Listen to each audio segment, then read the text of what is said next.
तो अब हम बात करते हैं यार डेवलपमेंट ऑफ एजुकेशन की।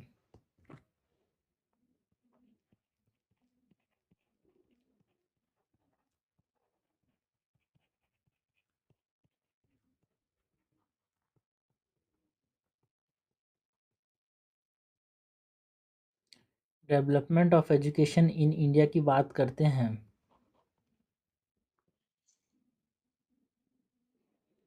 सबसे पहले तो यहाँ पे हम बात करेंगे अबाउट दी एजुकेशन का जो डेवलपमेंट था कंपनी रूल के अंदर कैसा हुआ था। सो अंडर कंपनी रूल बात करते हैं।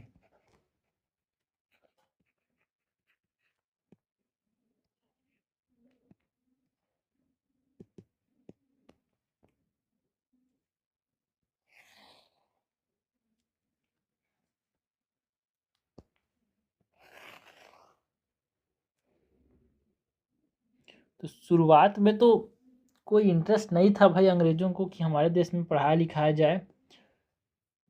ईस्ट इंडिया कंपनी ने शुरुआती के 60 साल तक कोई एजुकेशन के ऊपर इंटरेस्ट नहीं दिखाया, कोई मेजर स्टेप्स नहीं लिए थे।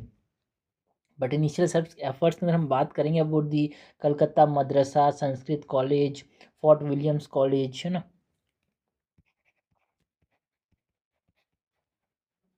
No interest initially the East India Company took no interest in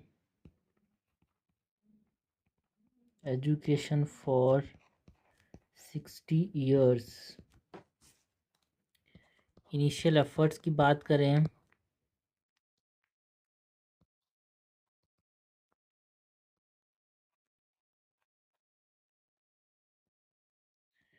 initial efforts में हम बात कर सकते हैं अबाउट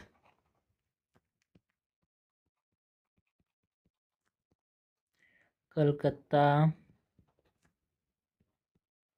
मदरसा की 1781 के अंदर ये बनाया गया था by Warren Hasting.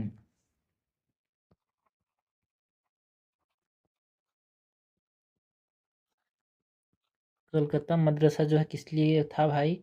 It is for Muslim law. Muslim law की पढ़ाई के लिए कलकत्ता मदरसा बनाया गया था वॉरेन हेस्टिंग्स के द्वारा। उसके बाद यहाँ पे संस्कृत कॉलेज बनाया गया था 10 साल बाद 1781 में जोनाथन डकन्स ने बनारस के अंदर, जो आज बनारस है, जो कि आज हम वाराणसी के नाम से जानते हैं या फिर काशी के नाम से जानते हैं, वहाँ पे है ना संस्कृत कॉलेज बनाया गया था हिंदू लॉज के लिए।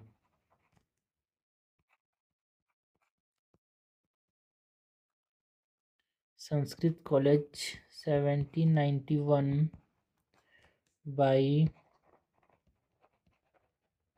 जोनाथन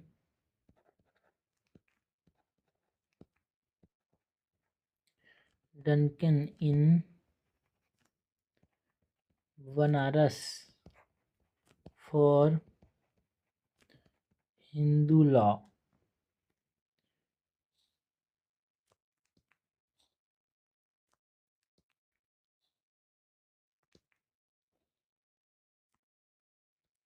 फोर्ट विलियम्स कॉलेज की बात करते हैं।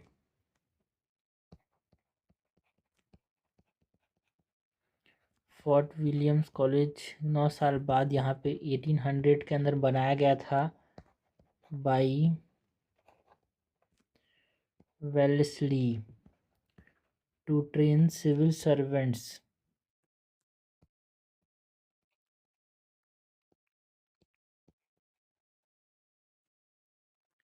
बट ये बंद हो गया यहाँ पे इंडिया के अंदर 1802 में, बाकी फिर लंदन में ट्रेन किए गए। ठीक है भाई। तो जोनाथन डिकन्स ने क्या बनाया यहाँ पे? जोनाथन डिकन्स ने बनाया संस्कृत कॉलेज को 1791 में। वेलेस्ली ने क्या बनाया यहाँ पे? फोर्ट विलियम्स कॉलेज को बनाया यहाँ पे 1800s में for training of civil servants. तो ये हमने बात की रिगार्डिंग दी एजुकेशन का development under the company's rule. Next हम बात करते हैं about the charter act of 1813।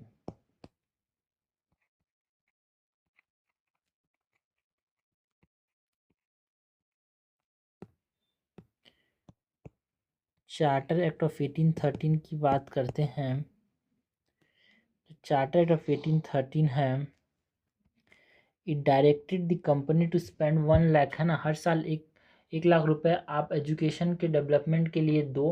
ये कंपनी को ऐसे निर्देश दिए भाई चार्टर एक्ट ऑफ 1813 ने।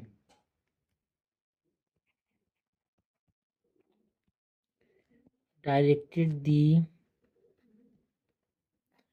Company to spend ₹1 lakh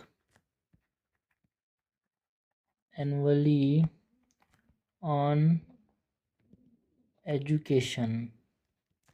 It is not implemented. कब तक ये इम्प्लीमेंट नहीं हुआ भाई? टिल 1823। 1823 तक ये इम्प्लीमेंट नहीं हुआ था, है ना। 1813 में ये चार्टर एक्ट आया था, बट ये इम्प्लीमेंट 1823 तक नहीं हुआ था। एंड जो चार्टर ऑफ 1830 थे, यहाँ पे जो एफर्ट्स थे, लाइक जो राजा राम मोहन रॉय का जो एफर्ट था, उसने कलकत्ता कॉलेज को 1817 में बनाया for western education. Efforts of Raja Ram Mohan Roy led to Calcutta College in 1817 for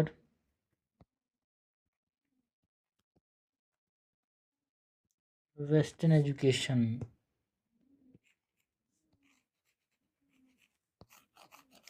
ये हमने बात की अबाउट दी चार्टर ऑफ 1813 की। नेक्स्ट हम बात करते हैं ओरिएंटलिस्ट एंग्लिसिस्ट कंट्रोवर्सी की।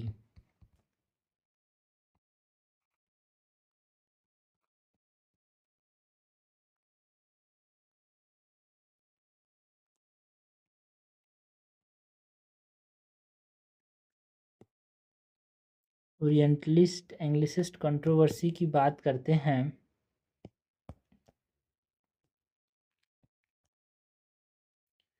इसके अंदर हम बात करते हैं अबाउट ओरिएंटलिस्ट क्या सोचते थे एंड एंग्लिसिस्ट क्या सोचते थे। तो जो ओरिएंटलिस्ट है, ये ट्रेडिशनल इंडियन नॉलेज पे ज़्यादा एम्फेसाइज करते थे भाई, है ना। ओरिएंटलिस्ट जो है, इट एम्फेसाइज जो ट्रेडिशनल इंडियन लर्निंग है वो उस पर एम्फेसाइज करते थे मॉडर्न सब्जेक्ट्स के साथ। बट जो इंग्लिसिस्ट थे वो फेवर करते थे मॉडर्न वेस्टर्न एजुकेशन को इंग्लिश के ऊपर, इंग्लिश लैंग्वेज में। सो ओरिएंटलिस्ट जो थे एम्फेसाइज्ड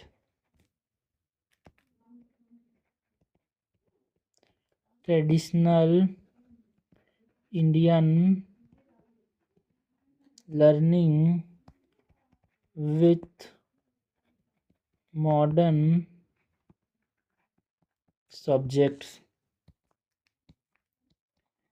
एंड जो इंग्लिसिस्ट जो हैं,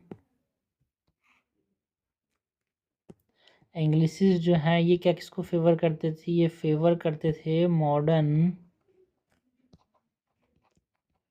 वेस्टर्न एजुकेशन इन इंग्लिश। जो इंग्लिसिस्ट जो थे वो मॉडर्न वेस्टर्न एजुकेशन को यहाँ पे फेवर करते थे जो कि इंग्लिश लैंग्वेज में होगा। तो ये हमने बात की about the orientalist Anglicist controversy की। तो शुरुआत की जो चीज़ें थी वो हो गई। नाउ सबसे इम्पॉर्टेंट चीज़ जो इंग्लिश एजुकेशन के लिए इंडिया के अंदर आया वो था मैकॉले मिनट्स। 1835 के मैकॉले मिनट्स की बात करते हैं।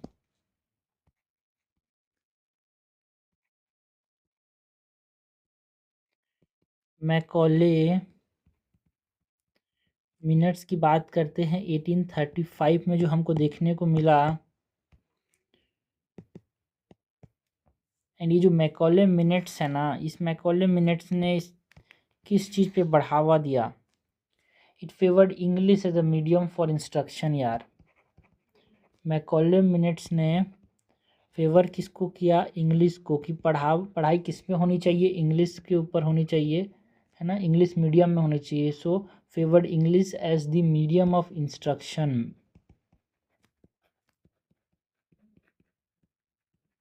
तो ये मैकॉले मिनट्स का सबसे इम्पॉर्टेंट चीज़ है यार, English as a medium of instruction होगा, ये इसने बोला। और क्या बोला कि देखो इसने बोला कि हम जो पढ़े लिखे जो एलिट्स हैं उनको कुछ कुछ एलिट्स को ही पढ़ाएंगे, फिर वो बाद में जाके लोगों को मासेस को एजुकेट करेंगे। तो एक तरह से डाउनवर्ड फिल्ट्रेशन थ्योरी को इंट्रोड्यूस किया किसने, मैकॉले ने।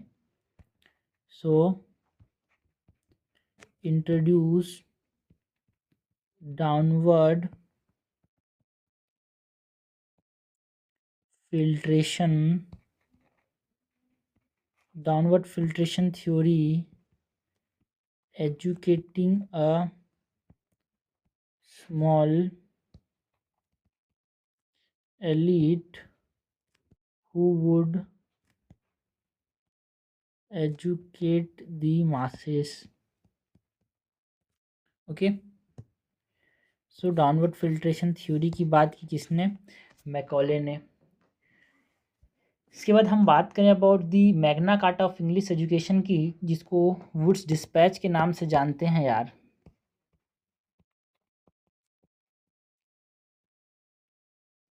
है ना, 1854 में ये आया। Magna carta of English education बोलते हैं वुड्स डिस्पैच को। मतलब बहुत इम्पॉर्टेंट लॉ है यार इंग्लिश एजुकेशन का, जो वुड्स डिस्पैच है वो।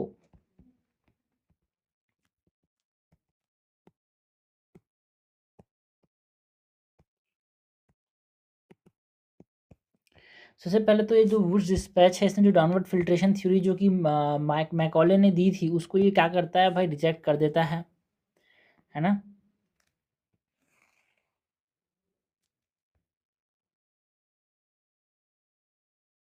Okay, so the Woods dispatch, it rejected the downward filtration theory. Rejected the downward filtration theory. But एक तरह से ये बोला था, बट ये थ्योरी में बोला था, कोई प्रैक्टिकलिटी नहीं देखने को मिली भाई वुड्स डिस्पैच के इस बात की कि वो डाउनवर्ड फिल्ट्रेशन थ्योरी को रिजेक्ट करता है ना। कोई प्रैक्टिकल इम्प्लीकेशन देखने को नहीं मिला ना। अगर हम बात करें जो ये वुड्स डिस्पैच है वो क्या स्ट्रक्चर अपनाता था, ये बोलता था कि देखो भाई वर्नाकुलर प्राइमरी स्कूल जो होगा 1 से 5वीं क्लास तक वो वर्नाकुलर लैंग्वेज में सिखाया जाएगा, जो आम भाषा की लैंग्वेज है उस पर। And Anglo vernacular high school होगा। एंड यूनिवर्सिटीज़ कहाँ पे होंगे, मद्रास, कलकत्ता एंड बॉम्बे के अंदर। ये स्ट्रक्चर इसने प्रपोज किया जो वुड्स डिस्पैच है उसने।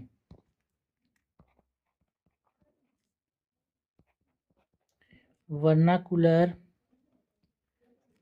Primary schools, Anglo vernacular high schools की बात की गई। एंड जो यूनिवर्सिटीज़ होंगे इन कलकत्ता, यूनिवर्सिटी सेटअप किए जाएंगे कलकत्ता के अंदर, बॉम्बे के अंदर, मद्रास के अंदर 1857 में। एंड जो इंग्लिश एजुकेशन है वो इंग्लिश किस लिए होगा, हायर एजुकेशंस के लिए। एंड वर्नाकुलर लैंग्वेज इस्तेमाल किए जाएंगे for primary education. English education जो है वो हायर लैंग्वेज के लिए इंग्लिश एजुकेशन होगा, English for higher education and vernacular for primary education. And ये जो वुड्स डिस्पैच है उसने ज़्यादा स्ट्रेस किया, ज़्यादा जोर दिया किस पे, फीमेल एंड वोकेशनल एजुकेशन पे। Stressed on female and vocational education, teacher training पे फोकस किया भाई। एंड ग्रांट इन एड्स पे फोकस किए। ओके, सो ये हमने बात की अबाउट दी वुड्स डिस्पैच की, जिसको Magna carta of English education बोलते हैं। इंग्लिश इन हायर एजुकेशन की बात की, and vernacular language for primary education. Next हम बात करते हैं अबाउट दी हंटर कमीशन की यार।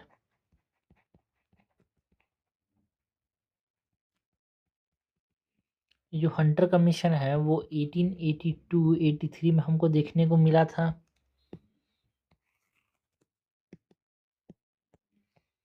एंड ये जो हंटर कमीशन है एक तरह से ये प्रोसेस को रिव्यू करता है सिंस 1854,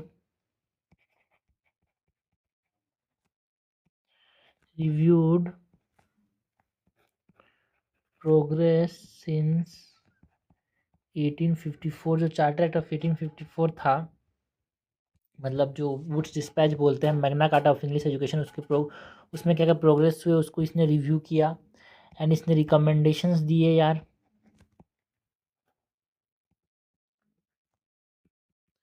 जहाँ पे हम बात कर सकते हैं कि state should focus on primary education in vernaculars, ये बोला भाई।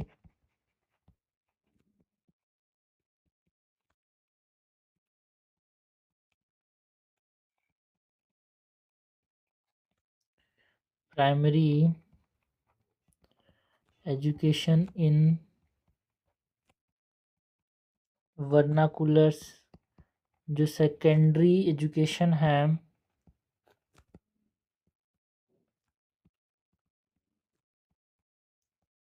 Should have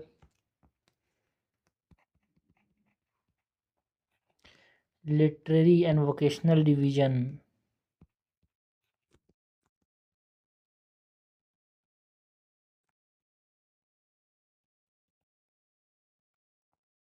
and female education पे भी ध्यान देने की बात की गई भाई इसने। Attention to female education.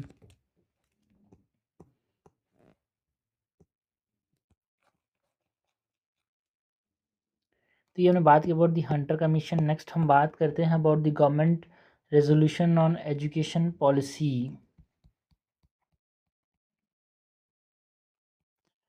Government resolution on education policy 1913 की बात करते हैं भाई।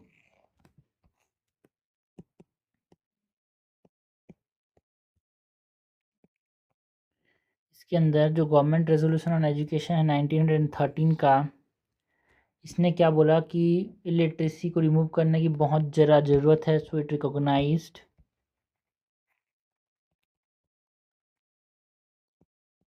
Need to remove illiteracy.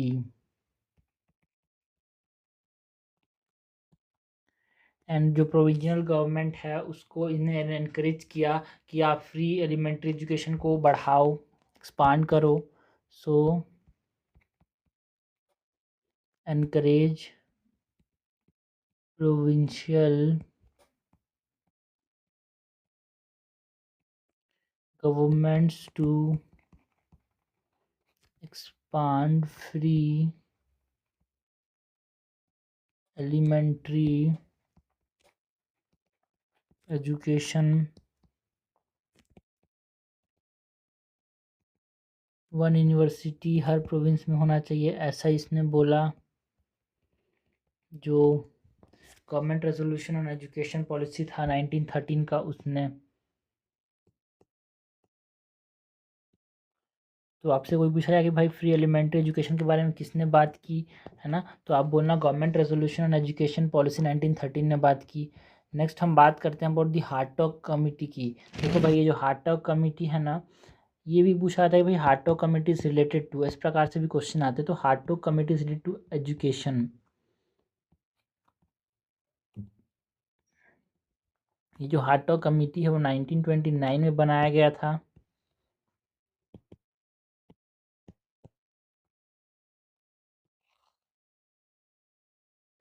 And इसके अंदर प्राइमरी एजुकेशन के बारे में कुछ बात की गई थी, है ना। आइडेंटिफाई किया कि देखो भाई प्राइमरी एजुकेशन में बहुत ज़्यादा ड्रॉप आउट्स रेट है पोवर्टी एंड स्टेग्नेशन की वजह से। Identified high drop out rates due to poverty and stagnation,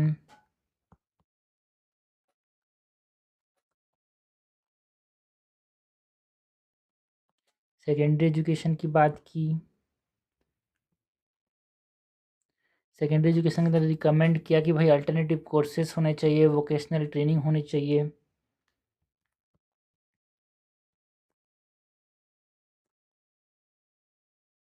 alternative courses and vocational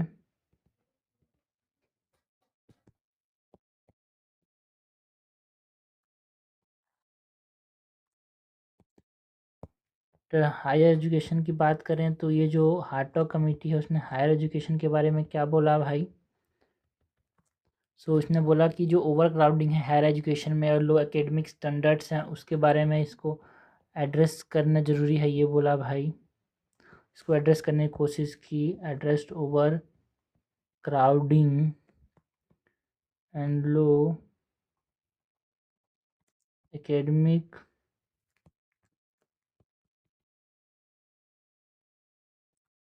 standards.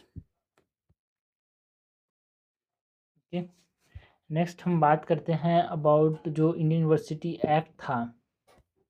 देखो ये हार्टॉग कमेटी 1929 में आया था। उससे पहले यहाँ पे ओके, यहाँ पे हम बात करते हैं about the Indian universities act था कर्जन के समय, उसकी बात करते हैं भाई। 1904 में जो आया था गवर्नमेंट रेजोल्यूशन ऑन एजुकेशन से पहले Indian universities act of 1904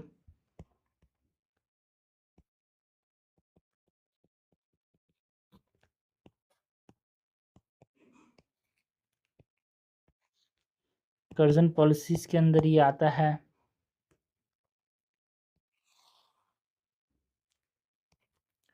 and Indian universities act to head is based on Raleigh commission recommendation.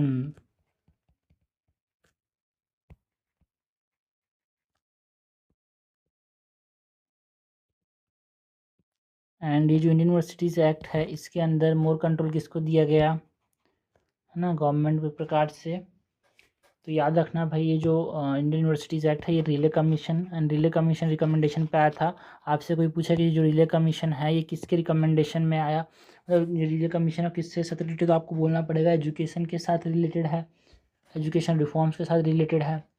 And ये इस यूनिवर्सिटीज़ एक्ट के अंदर से यूनियन यूनिवर्सिटीज़ एक्ट आया, इसने ज़्यादा कंट्रोल दिया ओवर यूनिवर्सिटीज़।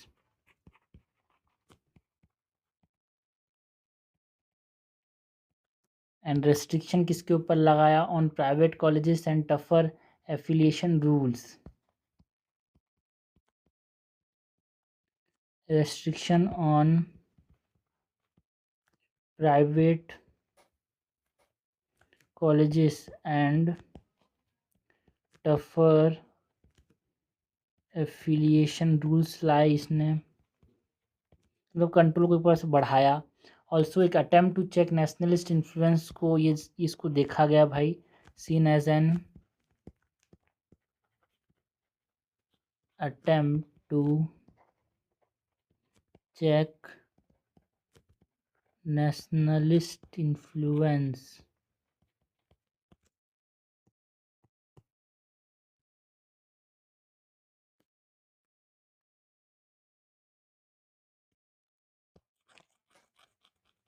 ओके, सो हमारे पास इंडियन यूनिवर्सिटीज़ एक्ट है 1904 का भाई। एंड इंडियन यूनिवर्सिटीज़ एक्ट के बाद हम 1913 की बात करते हैं। 1913 में है ना, हार्टोग कमीशन से पहले क्या आया था, हार्टोग कमीशन से पहले यहाँ पे जो गवर्नमेंट रेजोल्यूशन था 1913 का वो हमको देखने को मिला यार।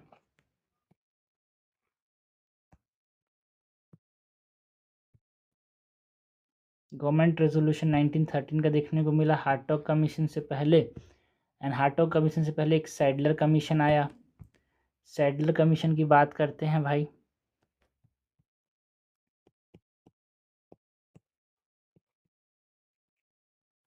ये जो सैडलर कमीशन है वो 1917 से लेके 19 तक हमको देखने को मिला, इस समय आया था। ये जो सैडलर कमीशन है भाई,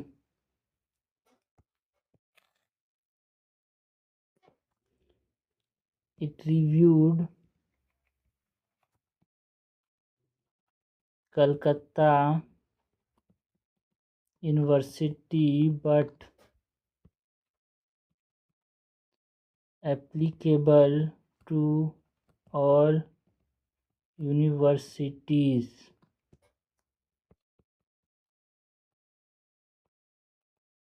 Suggested 12 years of school education. जो सैडलर कमीशन है, it suggested 12 year of school education before university,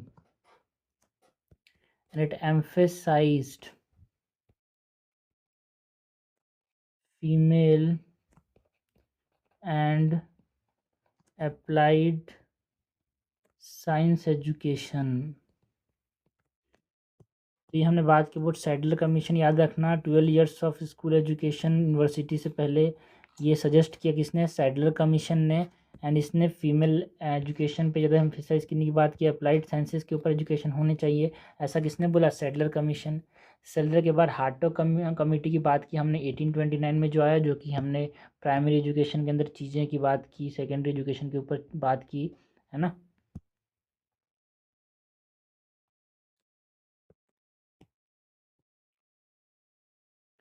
next हार्टो commission के कमेटी के बाद हम बात करते हैं अबाउट दी सर्जेंट प्लान की।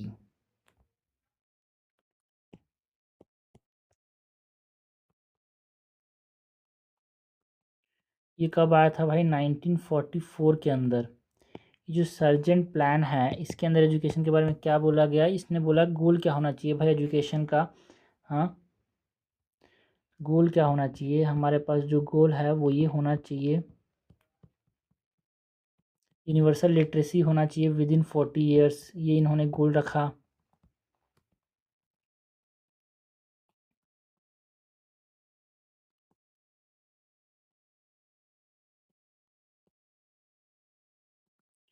एंड की फीचर्स की बात करें, सर्जेंट प्लान का की फीचर क्या था, इसने बोला कि भाई प्री प्राइमरी एजुकेशन मिलना चाहिए, pre primary education 3 to 6 years वाले बच्चों को, and universal compulsory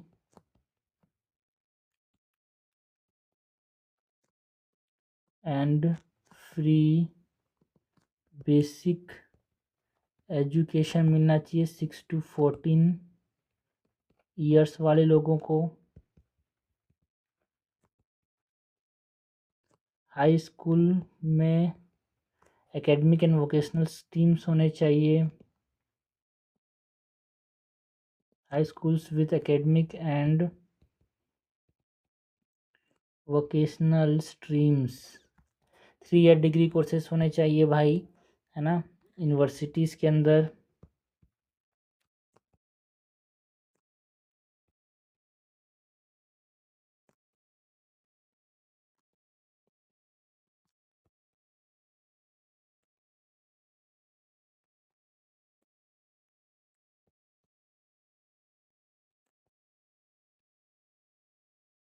adult education and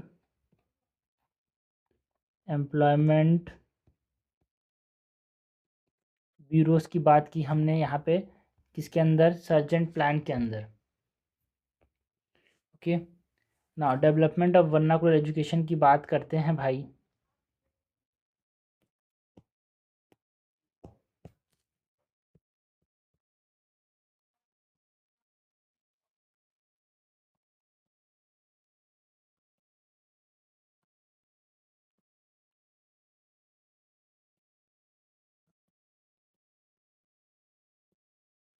development of vernacular education की बात करते हैं भाई। डेवलपमेंट ऑफ वर्नाकुलर एजुकेशन की बात कर रहे थे भाई, 1835 से लेके 38 तक जो विलियम एडम्स से इनका रिपोर्ट देखने को मिला on vernacular education in Bengal and Bihar. William Adams reports on vernacular education in Bengal and Bihar. उसके बाद 1854 में जो वुड डिस्पैच था, इसके अंदर इनकरेज किया गया वर्नाकुलर एजुकेशन को भाई। वुड्स डिस्पैच encouraged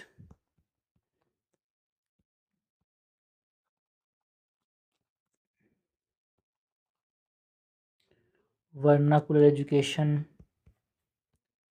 1882 के अंदर जो हंटर कमीशन था, इसने भी एम्फेसाइज किया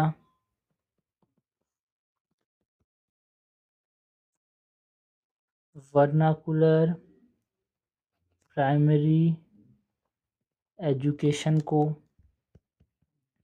एंड 1904 के अंदर पॉलिसी आया, कर्जन का जो पॉलिसी था, उसने पॉलिसी आया जिसने इंक्रीज किया grant for vernacular education. Policy increase grants for vernacular education. हमने बात की regarding the development of vernacular education की।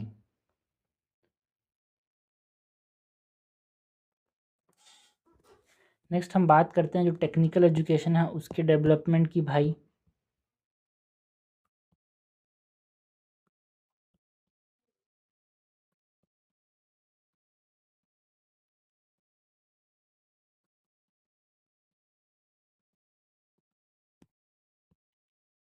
Development of technical education.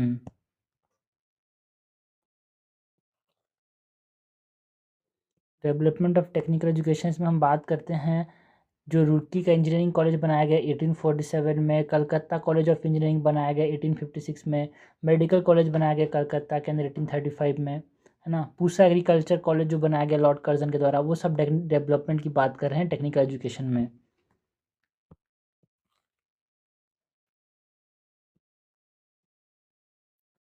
Roorkee engineering college in 1847,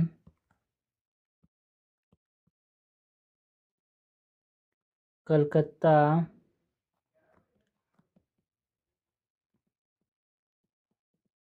engineering college in 1856 and medical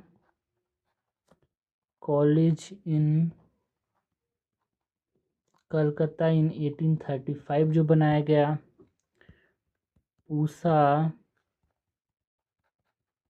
agriculture college जो बनाया था, सब technical education के लिए है बाय लॉर्ड कर्जन, इसकी बात कर सकते हैं ना। अगर इवेलुएट करें हम ब्रिटिश के जो एजुकेशन पॉलिसी है उसको हम इवेलुएट करें तो हमको क्या देखने को मिलता है यार। Evaluation of British education policy, इसके अंदर हमको क्या देखने को मिलता है कि मास एजुकेशन को इन्होंने नेगलेक्ट किया।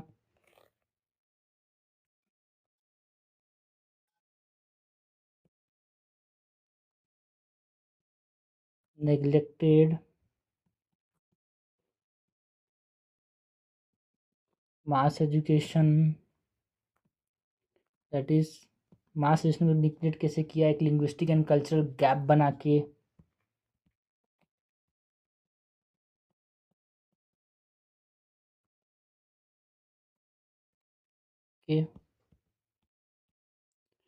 एलिट्स को फेवर किया इन्होंने, है ना। एजुकेशन जो small upper class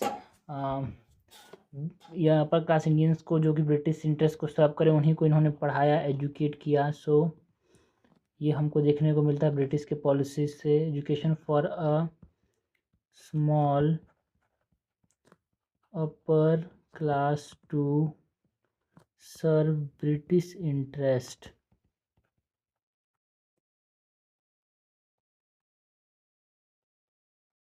and women and technical education को एक तरह से नेगलेक्ट किया इन्होंने, neglected women's and technical education, no focus on skill development. यार इनका गोल क्या था कि ब्रिटिश रूल को स्ट्रेंथन करना है ना, इंडियंस को एजुकेट करना इनका कोई गोल नहीं था भाई।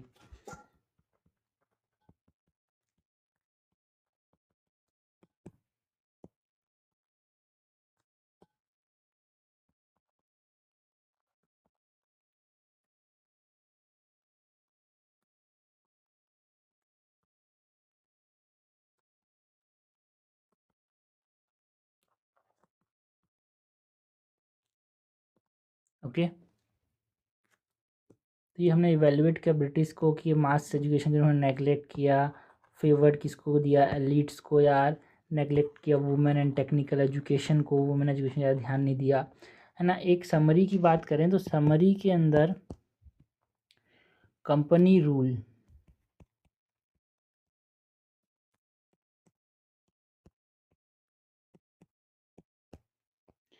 Crown rule and nationalist criticism की बात करते हैं भाई।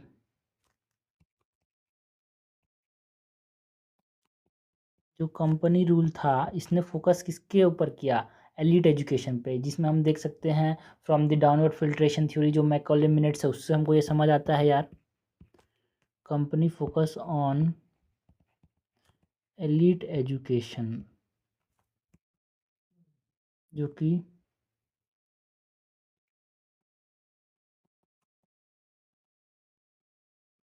मैकॉले मिनट्स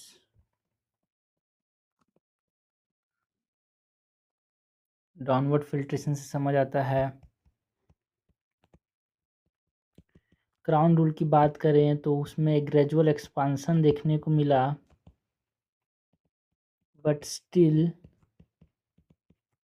जो एलिटिस्ट थे भाई, ज़्यादातर एलिट्स लोगों को ही यहाँ पे इन्होंने बढ़ावा दिया। लाइक सर्जेंट की बात कर सकते हैं, हंटर की बात कर सकते हैं, सैडलर की बात कर सकते हैं, ये सब जो कमीशन बने, है ना। एंड लास्टली जो नेशनलिस्ट क्रिटिसिज्म है,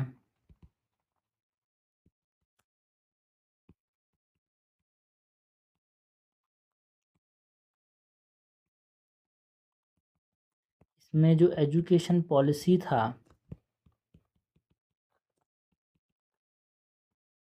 इग्नोर्ड मासेस, डिस्करेज किया साइंटिफिक एंड वुमेन्स एजुकेशन को अंग्रेज़ों ने। कंपनीज रूल में हमने देखा, क्राउन रूल में एजुकेशन का काम देखा है, नेशनलिस्ट क्रिटिसिज्म हमने देखा कंपनीज रूल के अंदर। ठीक है, तो ये हमने बात की regarding the development of education in India यार, है ना। अंडर कंपनीज रूल क्या देखने को मिला, चार्टर एक्ट ऑफ 1815 की बात की, ओरिएंटलिस्ट एंड एंग्लिसिस्ट कंट्रोवर्सी की बात की, मैकलुमिनेट्स 1835, वुड्स डिस्पैच 1857, मतलब 1854 जिसको हमने Magna carta of English education बोला। उसके बाद हंटर कमीशन की बात की, 82-83 में आया था, 1800, है ना। उसके बाद हमने बात की about the Indian universities act 1904 में आया था। उसके बाद 1919 के 13 के अंदर यहाँ पे government resolution on education policy आया। उसके बाद सैडलर कमीशन आया भाई 1917 से लेके 19 तक। हॉटॉक कमेटी 1929 में आया था। सर्जेंट कमेटी जो है 1944 में आया था। एक क्रोनोलॉजी याद होना चाहिए भाई, पहले कौन आया, पहले वुड्स डिस्पैच, फिर हंटर पहले आया, याद रखना, इस चीज़ को मत भूलना। हंटर आता है पहले, हंटर के बाद, इस चीज़ को आप समझना भाई, हंटर के बाद कौन आता है, हंटर के बाद, है ना, ये इस चीज़ का सर्जेंट और हार्टॉग में कन्फ्यूजन होता है। एक सैडलर है, सैडलर पहले आता है ऐसे, सैडलर फिर हार्टॉग, है ना, हार्टॉग सैडलर, याद रखना सैडलर पहले आएगा, फिर हार्टॉग दूसरा आएगा, फिर सर्जेंट जो है तीसरा आएगा। उसके पहले जीरो में यहाँ पे हंटर कमीशन था, तो हंटर आता है, फिर सैडलर आता है, फिर हार्टॉग आता है, फिर एस, हंटर फिर सैडलर एस ए, फिर हार्टडॉग एच ए, फिर सर्जेंट, सैडलर्स फिर सर्जेंट। ये चीज़ को रखना, हंटर सैडलर फिर हार्टडॉग फिर सर्जेंट है, इस चीज़ को मत भूलना भाई। यदि ये क्रोनोलॉजी पूछा जाता है। सो हमने डेवलपमेंट ऑफ वर्नाकुलर एजुकेशन की बात की, डेवलपमेंट ऑफ टेक्निकल एजुकेशन की बात की, है ना, एवेलुएट किया ब्रिटिश एजुकेशन पॉलिसी को। लास्टली हमने समरी देखा, कंपनीज रूल के अंदर मेनली एलिट एजुकेशन पे फोकस किया गया। क्राउन जब 1857 की रिवॉल्ट के बाद जब क्राउन रूल करने लगा तो उसमें भी एलिटिस्ट एजुकेशन पे ज़्यादा फोकस किया गया, है ना। हंटर आता है, फिर सैडलर आता है, फिर हार्टॉग आता है, फिर सर्जेंट आता है। याद रखना